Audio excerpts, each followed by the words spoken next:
অসুস্থ থাকলে কিভাবে মাকে যত্ন নিতে হয়। বিড়াল ছানাটির মা খুবই অসুস্থ, তাই সে আজকে নিজেই কাজ করতেছে।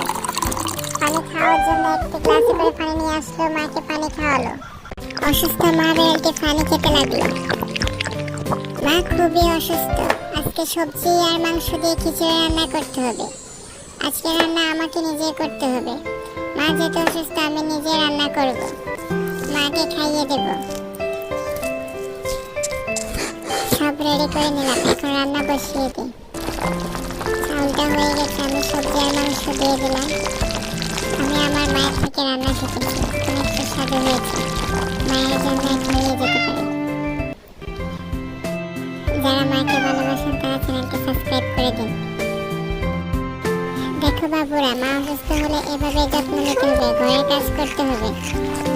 সবাই দোয়া করবেন যেন আমার মা সুস্থ হয়ে যায়। আর আমার চ্যানেলটি সাবস্ক্রাইব করে রাখুন এরকম ভিডিও পেতে। ধন্যবাদ।